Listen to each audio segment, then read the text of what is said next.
Olá, meu nome é Luana Raposo e hoje eu irei apresentar o meu trabalho. O impacto da observação de comportamentos discriminatórios em relação à inclusão de crianças com transtorno do espectro autista. Meu professor orientador foi o Márcio Borges Moreira. O transtorno do espectro autista, de acordo com o DSM-5, é um transtorno que acontece no neurodesenvolvimento, caracterizado por dificuldades de interação social, comunicação e comportamentos repetitivos e restritos. O autismo, ele é uma condição que se apresenta de maneira universal. Então, sem importar região geográfica, raça, etnia, classe social ou cultura.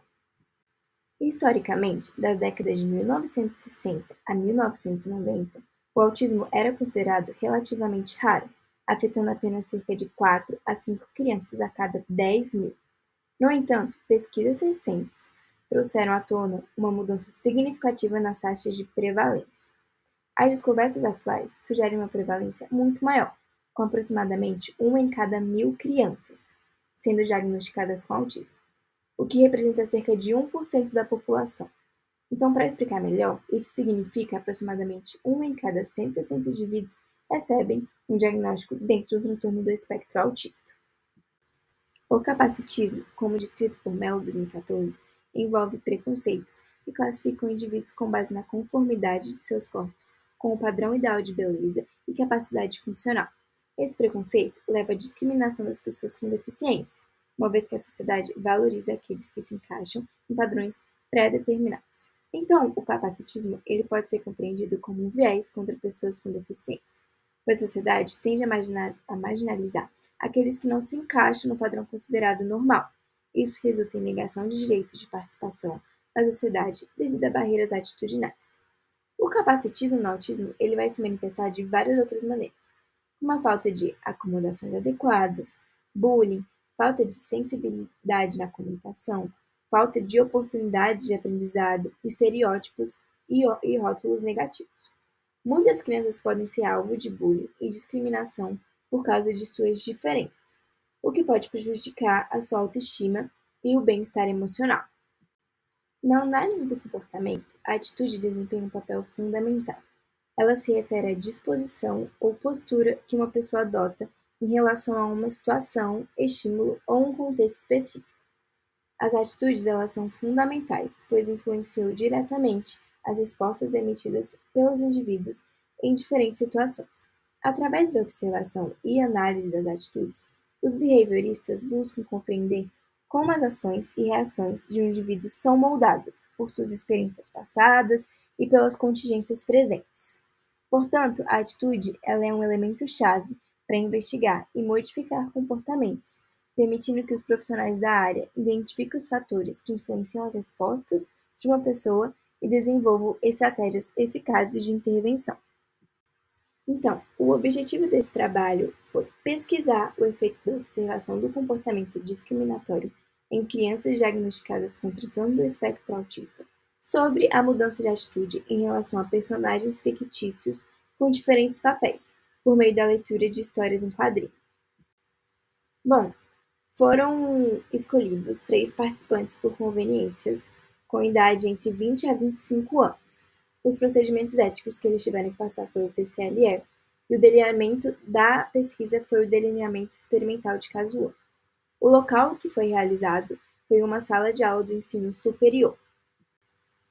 Os materiais que foram utilizados para a apresentação foi o Termo de Consentimento Livre e Esclarecido, TCLE, o uso de outro formulário do Google Forms para avaliação dos personagens de história em quadrinhos e a escala de diferencial semântico com 13 pares de adjetivos opostos.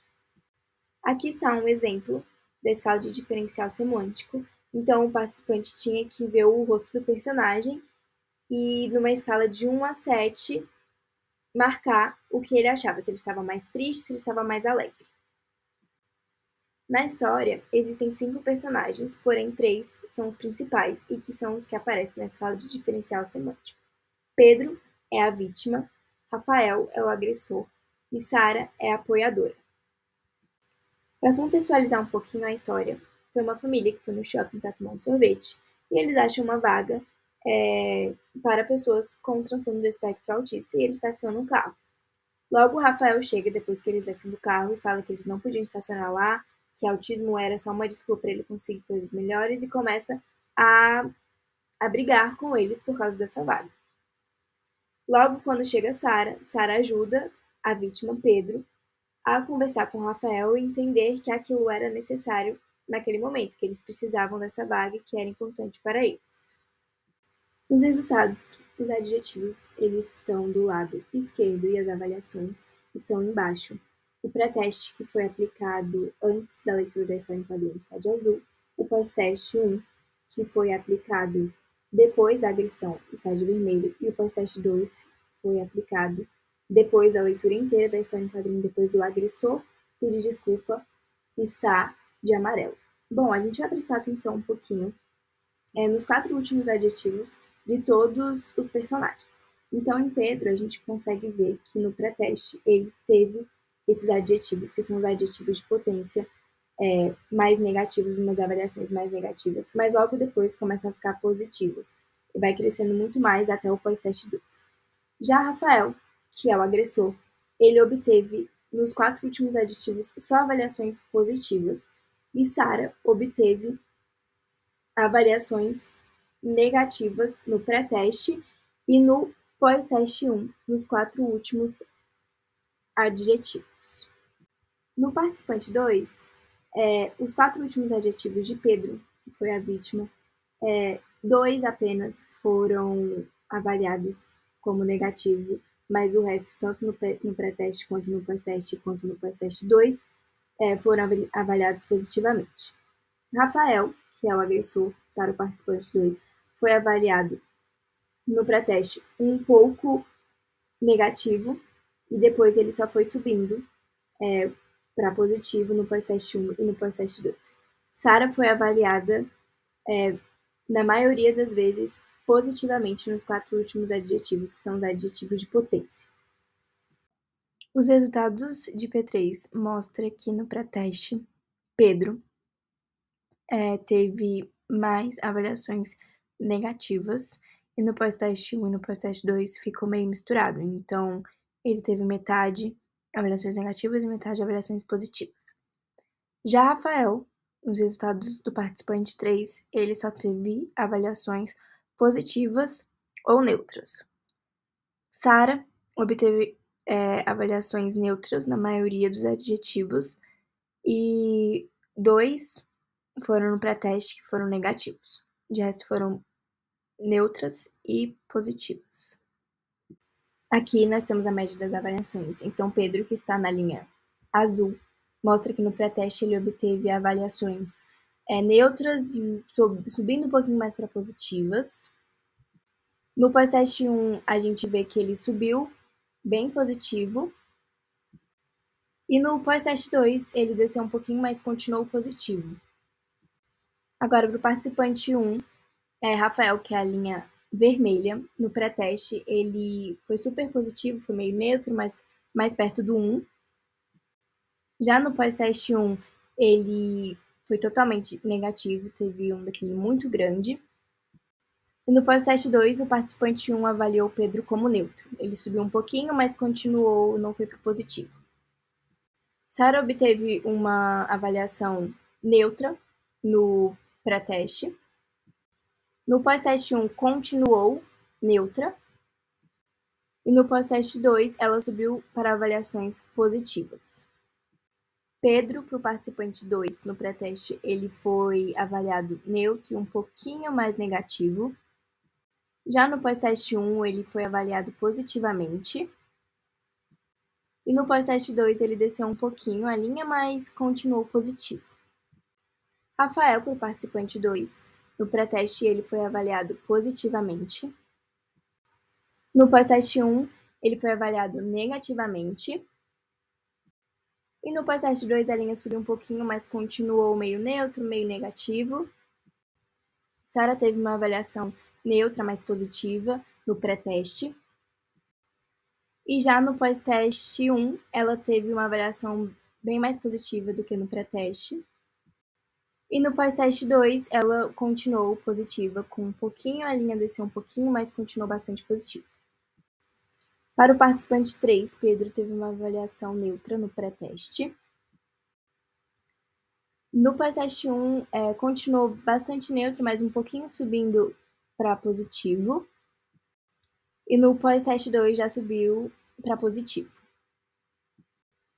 Rafael, no pré-teste para o participante 3, ele obteve avaliações positivas.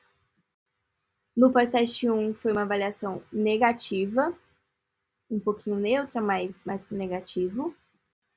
E no pós-teste 2 ele subiu para positivo, as avaliações.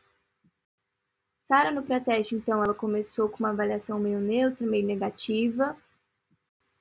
Já no pós-teste 1 ela subiu para uma avaliação positiva. E no pós-teste 2 continuou positivamente um pouquinho maior do que no pós-teste 1.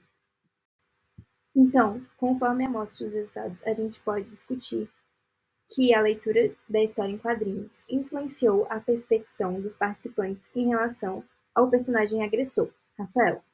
Então, os dados indicaram que, de um pré-teste e o pós-teste 1, as avaliações sobre Rafael mudaram significativamente de positivas para negativas. No entanto, entre o primeiro e o segundo pós-teste, essas avaliações voltaram a se tornar mais positivas. Isso sugere que a narrativa foi eficaz em alterar as percepções iniciais dos participantes, baseadas nas atitudes de Rafael ao longo da história. Por outro lado, para os personagens Pedro, que sofreu a agressão, e Sara, que é a mediadora, as avaliações dos adjetivos permaneceram predominantemente positivas ao longo do estudo, mostrando pouca variação. E em segunda fase do estudo, as avaliações sobre Rafael seguiram um padrão semelhante, de positivo para negativo do pré-teste ao primeiro pós-teste, que seria o pós-teste 1, e levemente mais positivo do primeiro pós-teste ao segundo pós-teste. Para Pedro e Sara, houve uma leve dimensão nas avaliações durante essa fase. Contudo, a pesquisa encontrou uma limitação relacionada ao tempo de duração, pois os participantes consideraram repetitivo responder ao mesmo questionário 3 vezes, o que afetou sua atenção. Embora essa limitação tenha sido reconhecida, não foi possível quantificar seu impacto. Para futuras pesquisas, recomenda-se uma atenção mais detalhada ao tempo de duração do estudo. Muito obrigada!